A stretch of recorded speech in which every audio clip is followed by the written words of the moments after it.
आगे की महान दाव को एज्यूमेंट पार्क लेकर जाता है, जहाँ पर जाकर वो दोनों साथ में खूब मस्ती करते हैं, सारे झूलों को झूलते हैं और एक दूसरे के साथ बहुत ही अच्छा टाइम स्पेंड करते हैं। आगे झूला झूलने के बाद की महान की हालत पूरी तरह से पंचर हो जाती है, पर दाव की एक्साइटमेंट खत्म होने का नाम ही नहीं लेती और वो और झूले झूलने की जिद करने लगती है। तो यहाँ पर की महान उससे पूछता है कि क्या आज से पहले वो यहाँ पर कभी भी नहीं आई। तो दाव कहती है मैं यहाँ पर कभी भी नहीं आई क्योंकि मुझे कोई लेकर ही नहीं आया। तो की महान कहता है शायद शायद तुम्हें मेरा ही इंतजार था जो तुम्हें यहाँ पर लेकर आए। और यहाँ पर की महान फिर से दाव के साथ फ्लर्ट करने लगता है, जिसे सुनकर दाव पूरी तरह से शर्मा जाती है। आगे की महान दाव को सरप्राइज देने के लिए उसे रात में भी एज्यूमेंट पार्क लेकर जाता है, जहाँ पर दाव जी भर के मस्ती कर सके। तो दाव ये सब देखकर बहुत ही खुश रहती है और उसे ये सब करके काफी मजा आ रहा होता है। तो यहाँ पर के महान दाव को अपनी लाइफ की सैड स्टोरी बताता है और कहता है मेरी लाइफ ना बिल्कुल इसी झूले की तरह है, क्योंकि मैं अपनी लाइफ में जितना भी आगे बढ़ने की कोशिश कर लूं, लेकिन ये घूम फिर कर उसी जगह पर आ खड़ी हो जाती है और मैं कभी भी अपनी लाइफ में मूव ऑन कर ही नहीं पाता। तो दाव जब ये सब सुनती है तो उसे किमान के लिए बहुत ही बुरा लगता है और वो किमान को कहती है तुम्हें पता है मेरे पापा हमेशा कहा करते थे दुख के बाद हमेशा सुख आता ही है। और तुमने बिल्कुल सही कहा, हमारी लाइफ बिल्कुल इस झूले की तरह है, पर इसे देखने का नजरिया अलग होना चाहिए। लाइफ में तो अप डाउन होता ही रहता है, हमें बस ये फोकस करना चाहिए कि हमें पास्ट की बातों को प्रेजेंट पर हावी नहीं होने देना चाहिए और ना ही फ्यूचर की टेंशन लेकर अपने प्रेजेंट को बर्बाद करना चाहिए, बल्कि अपने प्रेजेंट में जीकर अपनी लाइफ की खुशियों को बटोरने की कोशिश करनी चाहिए। क्योंकि अगर हम पास्ट की बातों को दिल पर लगा कर रखेंगे तो हम अपनी लाइफ में कभी भी आगे नहीं बढ़ पाएंगे। तो किमान जब दाव के मुंह से ऐसी बातें सुनता है तो वो बहुत ही इम्प्रेस होता है। दूसरी तरफ यादा को किमान के बारे में कुछ भी पता नहीं चल रहा होता कि आखिरकार वो कहाँ गया है। तो यहाँ पर वो सिरी को मोहरा बनाया और वो सिरी को कहती है ये डॉक्यूमेंट्स बहुत ही इंपॉर्टेंट है जिसमें किमान के सिग्नेचर की जरूरत है, क्या तुम ये करवा दोगी क्योंकि ये अर्जेंटली मुझे भेजना है। तो यहाँ पर सिरी यादा की बातों में आ जाती है और वो कहती है ठीक है, मैं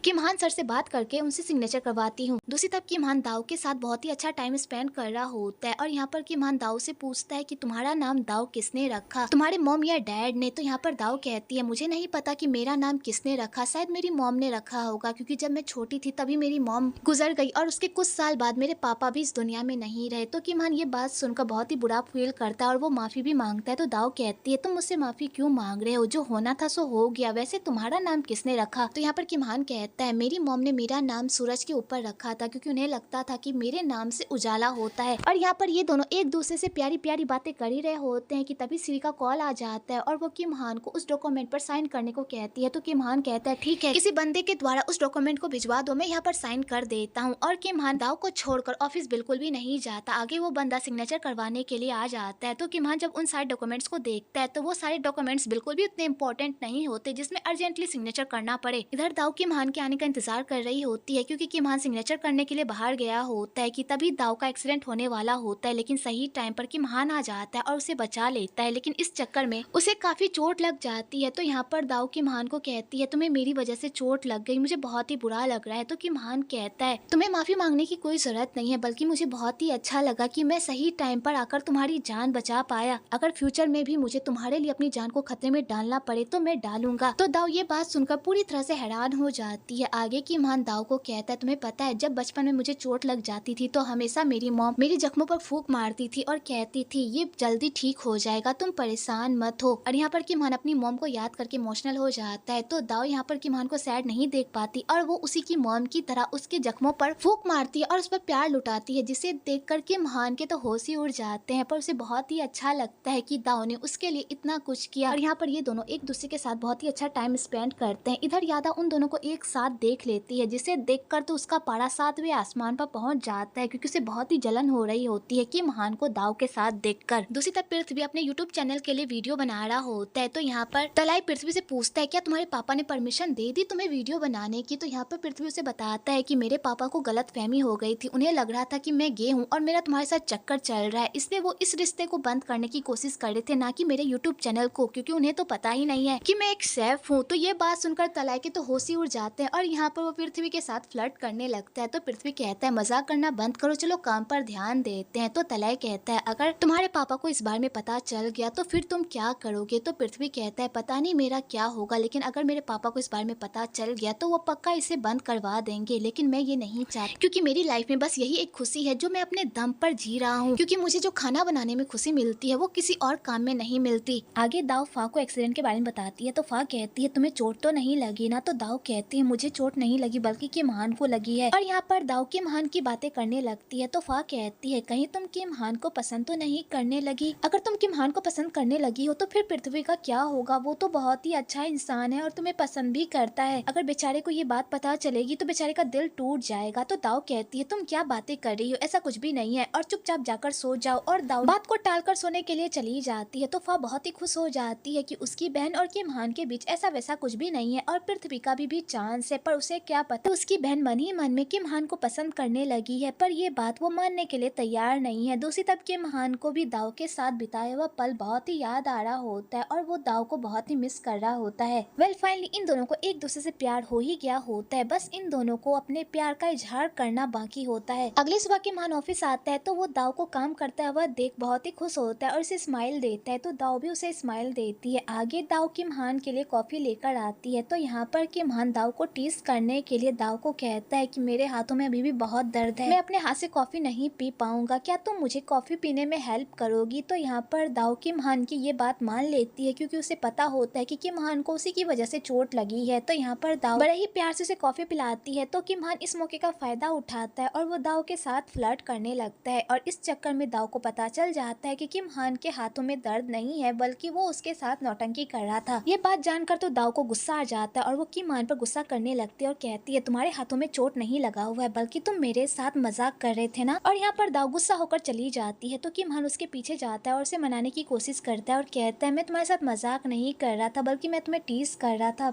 बस ये जानने के लिए कि तुम्हें मेरी फिक्र है या नहीं। तो दाव कहती है तो क्या पता चला, तो किम-हान कहता है मुझे पता चल गया कि तुम्हें मेरी बहुत ही फिक्र है। तो दाव कहती है तुमने बस ये जानने के लिए मेरी फीलिंग्स का मजाक बनाया। और यहाँ पर दाव किम-हान से गुस्सा होकर चली जाती है तो किम-हान उसे मनाने के लिए उसके पीछे जाता है और वहाँ जाकर वो उससे बात कर ही रहा होता है कि तभी वहाँ पर याद आ जाती है और किम-हान को कहती है कि चेयरमैन तुम्हें बुला रहे हैं। तो किम-हान चला जाता है तो यहाँ पर यादा दाव को कहती है जब से तुम किम-हान की लाइफ में आई हो तब से तुम किम-हान के लिए सिर्फ प्रॉब्लम ही खड़ी कर रही हो, कब तुम उसके लिए प्रॉब्लम खड़ी करना बंद करोगी। तो दाव जब यादा के मुझसे ऐसी बातें सुनती है वो पूरी तरह से शॉक्ड हो जाती है। आगे चेयरमैन किम-हान से पूछते हैं कि आखिरकार ये सब क्या चल रहा है, तुम हमारे ही होटल के स्टाफ के साथ फ्लर्ट कर रहे हो और हमारे होटल को अपने अय्यासी का अड्डा बना रखा है। और यहाँ पर तेज किम-हान को खूब खड़ी खोटी सुनाता है तो किम-हान जब वो फोटो देखता है तो वो ज्यादा रिएक्ट नहीं करता और उल्टा अपने पापा को ही सुनाने लगता है और कहता है बाप जैसा होगा तो बेटा भी वैसा ही होगा ना। तो तेज को इस बात पर बहुत ही गुस्सा आ जाता है और वो कहता है अगर तुमने अपनी हरकतें बंद नहीं की तो मैं तुम्हें होटल से बाहर निकाल दूंगा, क्योंकि तुम्हारी वजह से होटल की हमेशा बदनामी होती है। वही तुम पृथ्वी को देख लो, पृथ्वी कभी भी कोई ऐसा काम नहीं करता जिससे मेरी बदनामी हो, लेकिन तुम हमेशा मेरे लिए प्रॉब्लम्स खड़ी करते रहते हो। लेकिन अब मैं और बर्दाश्त नहीं करूंगा, इसलिए मैं तुम्हें लास्ट वार्निंग दे रहा हूँ। तो यहाँ पर किम-हान अपने बाप की सारी बकवास सुन लेता है और ज्यादा रिएक्ट नहीं कर। दूसरी तरफ दाव को जब पता चलता है कि पूरे होटल में उसके और किम-हान के रिश्ते को लेकर बातें बन रही है, ये बात जानकर उसे बहुत ही बुरा लगता है। तो फा यहाँ पर दाव को कहती है दीदी अब तुम क्या करोगी, सारे लोग तुम्हारे बारे में बातें बना रहे हैं, तुम ठीक हो ना। तो दाव कहती है मैं ठीक हूँ, तुम मेरी फिक्र मत करो। कि तभी उधर से सीढ़ी आती है और वो भी दाव पर भड़कने लगती है और कहती है मुझे ऐसे लोग बिल्कुल भी पसंद नहीं है जो अपनी जगह भूल कर दूसरों की जगह लेने की कोशिश करते हैं। मैंने तुम्हें कितना शरीफ समझा था लेकिन तुम ऐसी निकलोगी मैंने कभी भी नहीं सोचा था। तो दाव कहती है सीढ़ी आपको गलत फहमी हुई है, मैं आपको बताती हूँ कि कल क्या हुआ था। और यहाँ पर दाव सीढ़ी को कल की पूरी बात बता देती है। जब सीढ़ी ये सारी बातें सुनती है तो वो समझ जाती है कि यहाँ पर दाव की कोई गलती नहीं है बल्कि यहाँ पर तो बॉस ने दाव की जान बचाई है। ये बात सुनकर तो सीढ़ी के खुशी का कोई ठिकाना ही नहीं रहता है कि हमारे बॉस इतने अच्छे हैं कि वो अपने एम्प्लॉय की जान बचाने के लिए अपनी जान की भी परवाह नहीं करते। ये सारी बातें सुनकर तो सीढ़ी के दिल में किम-हान को लेकर और इज्जत बढ़ जाती है। दूसरी तरफ पृथ्वी किम-हान को कहता है तुम्हारी इस हरकत की वजह से पता है दाव को कितनी प्रॉब्लम का सामना करना पड़ रहा होगा, सारे लोग उसके बारे में बुरा भला कह रहे होंगे, तुम्हें कोई हक नहीं बनता कि तुम दाव की फीलिंग्स के साथ इस तरह खेलो। तो किम-हान कहता है दाव के साथ मैं क्या करता हूँ और क्या नहीं वो मेरा मामला है, क्योंकि दाव मेरी है, इसलिए मेरे और दाव के मामले से दूर रहो क्योंकि इसमें तुम्हारी कोई जगह नहीं। तो पृथ्वी जब किम-हान की ये सारी बातें सुनता है तो पृथ्वी को समझ आ जाता है कि किम-हान भी दाव को पसंद करता है। तभी उधर से दाव और सीढ़ी भी आ जाते हैं। तो यहाँ पे पृथ्वी और किम-हान दाव को सपोर्ट करने की कोशिश करते हैं और इस मामले को सुलझाने की कोशिश करते हैं, लेकिन जब उन्हें ये पता चलता है कि दाव ने ऑलरेडी ये मामला सुलझा लिया है और सारे वर्कर्स को पता चल गया है कि किम-हान ने उसे जान जान बचाने की कोशिश की है और इस वजह से सारे वर्कर्स के दिल में किम हान को लेकर और इज्जत पैदा हो गई है। ये बात जानकर किम हान को बहुत ही अच्छा लगा कि दाव ने इस मामले को इतने प्यार से सुलझा दिया। इधर नानी को रति का खाना बहुत ही अच्छा लगता है, तो यहाँ पर नानी रति को कहती है कि तुम्हारा खाना तो सच में बहुत ही लाजवाब है, तुम्हें तो शेफ बनना चाहिए था। तो रति यहाँ पर नानी को बताती है कि मेरा सपना था शेफ बनने का, लेकिन मेरे हालात ही ऐसे हो गए कि मैं शेफ नहीं बन पाई। तो तवान कहती है आंटी आप फिक्र मत कीजिए, मेरा भी सपना था कि मैं एक अच्छी बेटी बनूं, लेकिन मैं भी तो नहीं बन पाई ना। लेकिन अगर आप शेफ बनना चाहती हैं तो मैं आपके लिए बात कर सकती हूँ। तो नानी कहती है तवान बिल्कुल सही कह रही है, अगर तुम शेफ बनना चाहती हो तो मैं होटल में तुम्हारे लिए बात कर सकती हूँ। तो रति कहती है इसकी कोई जरूरत नहीं है मैम, मैं जो काम कर रही हूँ मैं उसी में खुश हूँ। तो नानी कहती है ठीक है जैसी तुम्हारी मर्जी। आगे रति इसी बहाने से शशि के करीब जाने की कोशिश करती है, क्योंकि रति को पता चल गया होता है कि शशि अभी भी मिस्टर अरान को प्यार करती है और कहीं ना कहीं वो मिस्टर अरान को मिस भी करती है। तो यहाँ पर रति शशि के करीब जाने की कोशिश करती है कि तभी वहाँ पर तेज आ जाता है और वो रति को देखकर गुस्से में आ जाता है और वो रति को वार्निंग देता है कि वो यहाँ पर जिस काम के लिए आई है बस वो उसी काम पर ध्यान दे, इधर उधर ज्यादा ना करे। तो रति भी कहती है ठीक है सर और वो वहाँ से चली जाती है। वेल यहाँ पर तेज रति को नहीं पहचान पाता कि ये वही औरत है जो उससे बदला लेने आई है। दूसरी तरफ यादा दाव को किम हान के खिलाफ भड़काने की कोशिश करती है और यहाँ पर दाव यादा को कहती है कि किम हान कभी भी किसी लड़की को लेकर सीरियस नहीं हुआ है, तो तुम्हें क्या लगता है कि वो तुम्हें लेकर सीरियस होगा? बिल्कुल भी नहीं, वो भी तुम्हारा इस्तेमाल कर रहा है। जब उसका मन भर जाएगा तो वो भी तुम्हें एक टिश्यू पेपर समझकर कचरे के डब्बे में फेंक कर चला जाएगा। तो दाव कहती है आपको कोई गलतफहमी हुई है, मेरे और सर के बीच ऐसा वैसा कुछ भी नहीं चल रहा। तो यादा कहती है अगर ऐसी बात है तो फिर ठीक है, क्योंकि तुम्हें अपनी जगह पता होनी चाहिए कि तुम महलों की महारानी नहीं बल्कि एक मामूली लड़की हो। और यहाँ पर यादा इनडायरेक्टली वे में दाव को किम हान से दूर रहने को कहती है कि तभी उधर से किम हान आ जाता है और वो यादा को ये सारी बातें करते हुए सुन लेता है। तो वो यादा को कहता है तुम्हें मेरे और दाव के रिश्ते को लेकर परेशान होने की कोई जरूरत नहीं है, मेरे और दाव के बीच जो भी है वो हम संभाल लेंगे, तुम बस अपने मामले पर फोकस करो समझी। और यहाँ पर किम हान दाव को लेकर स्टैंड लेता है, पर यहाँ पर दाव ये बात क्लियर कर देती है कि उसके और किम हान के बीच ऐसा वैसा कुछ भी नहीं है और वो ये कहकर वहाँ से चली जाती है। तो यादा ये देखकर बहुत ही खुश हो जाती है। आगे किम हान यादा को साइड में लेकर जाता है और कहता है मुझे पता है तुमने ही वो फोटो पोस्ट की है ना, और मुझे कल के डॉक्यूमेंट के बारे में भी पता चल गया है कि कल तुमने ही सीरी को वो डॉक्यूमेंट दिया था मुझे सिग्नेचर करवाने के लिए, और वैसे भी वो डॉक्यूमेंट्स इतने भी इम्पोर्टेंट नहीं थे जितना तुम उसे इम्पोर्टेंट बता रही थी। तुमने ये सब कुछ जानबूझकर प्लान किया था ना ताकि तुम दाव को हर्ट कर सको, लेकिन याद रखना मैं तुम्हें ऐसा करने नहीं दूंगा क्योंकि मैं तुम्हें रग रग से पहचानता हूँ कि तुम किस टाइप की लड़की हो। पर यादा यहाँ पर अपना जुर्म कबूल करने से मना कर देती है, बल्कि यहाँ पर वो ऐसा गेम प्ले करती है कि जैसे उसने यहाँ पर कुछ किया ही ना हो और वो ये सारा कारनामा करके वहाँ से चली जाती है। पर किम हान को यादा की किसी बात पर कोई भरोसा नहीं होता। दूसरी तरफ अपने शेफ का वीडियो देख रही होती है तो वहाँ पर एक ऑफर चल रही होती है कि जो भी इस पोस्ट पर अच्छा कमेंट करेगा उसे शेफ की चॉपिंग बोर्ड मिलेगी इनाम के तौर पर। ये बात सुनकर तोफा खुशी के मारे उछलने लगती है और अपना कमेंट करने लगती है, पर उसके मोबाइल में नेटवर्क ही नहीं होता जिस वजह से उसका कमेंट ही नहीं जा रहा होता। तो वो पागलों की तरह इधर उधर उछल रही होती है कि तभी पृथ्वी उसके लिए वो चॉपिंग बोर्ड लेकर आ जाता है, जिसे देखकर तोफा के होश ही उड़ जाते हैं और पृथ्वी से पूछती है कि तुम्हें ये चॉपिंग बोर्ड कहाँ से मिला। तो पृथ्वी कहता है मेरा भी कनेक्शन है, मैंने उसी से मंगवाया है। तोफा कहती है प्लीज मुझे दे दो, मुझे इसकी जरूरत है, प्लीज इसके बदले तुम मुझे जो कहोगे मैं वो करूंगी, प्लीज उसे मुझे दे दो। और इसी चक्कर में ये दोनों एक दूसरे के काफी करीब आ जाते हैं। तो पृथ्वी कहता है अगर तुम्हें ये चॉपिंग बोर्ड चाहिए तो इसके बदले तुम्हें मेरी एक हेल्प करनी होगी, तुम्हें दाव के साथ मेरी एक मीटिंग फिक्स करवानी होगी क्योंकि मैं दाव को अपने साथ डेट पर ले जाना चाहता हूँ। तो फा कहती है बस इतनी सी बात मैं तुम्हारा काम कर दूंगी, बस प्लीज मुझे ये चॉपिंग बोर्ड दे दो। तो पृथ्वी कहता है इतनी जल्दी क्या है, जब तुम मेरी मीटिंग फिक्स करवा दोगी तब मैं तुम्हें ये बोर्ड दे दूंगा, उससे पहले नहीं। तो फा कहती है ठीक है मैं तुम्हारी मीटिंग फिक्स करवा दूंगी। आगे किम हान दाव को कॉल करता है और कहता है कल तुम्हारी छुट्टी है ना, तो क्या तुम मेरे साथ डिनर पर चलोगी। तो दाव कहती है मैं डिनर पर नहीं जा सकती, कल मुझे घर में बहुत ही काम है और एक दिन तो ही छुट्टी मिलती है, मुझे बहुत सारे काम करने इसलिए मैं नहीं जा सकती। और फा ये कहकर कॉल कट कर देती है। तो बेचारे किम हान का ये प्लान पूरी तरह से चौपट हो जाता है। आगे दाव घर आती है तो वो पृथ्वी को अपने घर में देखकर समझ जाती है कि फा ने फिर से पृथ्वी से लिफ्ट मांगी है। तो यहाँ पर दाव फा को कहती है तुम्हें मैंने कितनी बार कहा है कि बॉस को परेशान मत करो, फिर तुम उनसे लिफ्ट क्यों लेकर आ गई। तो फा कहती है मैंने ऐसा कुछ भी नहीं किया है, बॉस खुद मुझे यहाँ पर छोड़ने के लिए आए हैं क्योंकि उन्हें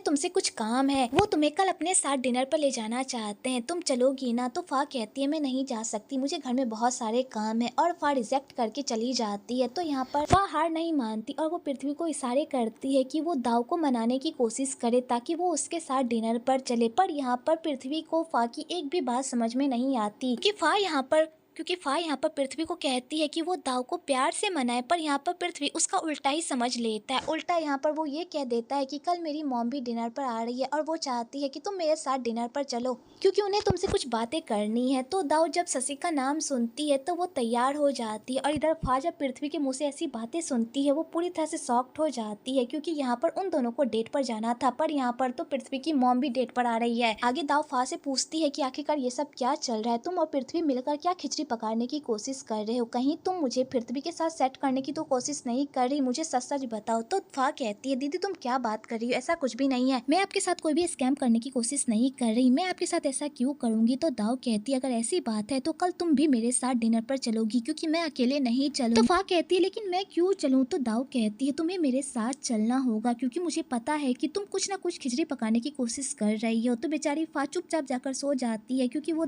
अपनी बहन से और झूठ नहीं बोलना चाहती और ना ही वो उन्हें सच बता सकती है। इधर रति एक मौका भी नहीं छोड़ती शशि के करीब जाने का, ताकि वो तेज के खिलाफ सबूत इकट्ठा कर सके। इसलिए यहाँ पर रति अपने खाने के जरिए से शशि के दिल में जगह बनाने की कोशिश करती है। आगे पृथ्वी अपनी मॉम को अपने साथ डेट पर जाने को कहता है, तो उसकी मॉम मना कर देती है और कहती है तुम मुझे अपने साथ डेट पर क्यों ले जाना चाहते हो, तुम दोनों को अकेले डेट पर जाना चाहिए, साथ में टाइम स्पेंड करना चाहिए, लेकिन तुम मुझे अपने साथ क्यों लेकर जा रहे हो। तो पृथ्वी कहता है मॉम मैंने उससे झूठ बोला है, प्लीज आप मेरे साथ चलिए, अगर आप मेरे साथ नहीं चलिएगा तो फिर मेरा सारा भंडा फूट जाएगा, प्लीज मॉम मेरे साथ चले। तो बेचारी शशि को मजबूरन अपने बेटे की बात माननी पड़ती है। अगले दिन वो सारे डिनर पर मिलते हैं, तो यहाँ पर शशि को पता चल जाता है कि पृथ्वी जिस लड़की को पसंद करता है वो लड़की कोई और नहीं बल्कि दाव है। तो यहाँ पर दाव शशि से पूछती है मैम आपको मुझसे क्या बात करनी थी जो आपने मुझे यहाँ पर डिनर पर बुलाया। जब शशि ये बात सुनती है कि उसके बेटे ने यहाँ पर झूठ बोलकर दाव को डिनर पर बुलाया है तो बेचारी पूरी तरह से फंस जाती है। तो यहाँ पर बेचारी को कुछ भी नहीं सूझता, तो वो यहाँ पर दाव को कहती है तुमने मिस्टर अरान के केस पर हमारी बहुत हेल्प की, तुम्हारी वजह से हमें बहुत कुछ पता चला, इसलिए मैं तुम्हें थैंक्स कहना चाहती थी, इसलिए मैंने तुम्हें डिनर पर बुलाया। इधर रति भी उसी रेस्टोरेंट में खाना खाने के लिए आती है, तो वो उन लोगों को एक साथ देख लेती है, तो वो ये बात सीधा किमहान को बता देती है ताकि वो किमहान और दाव के बीच दरार डाल सके।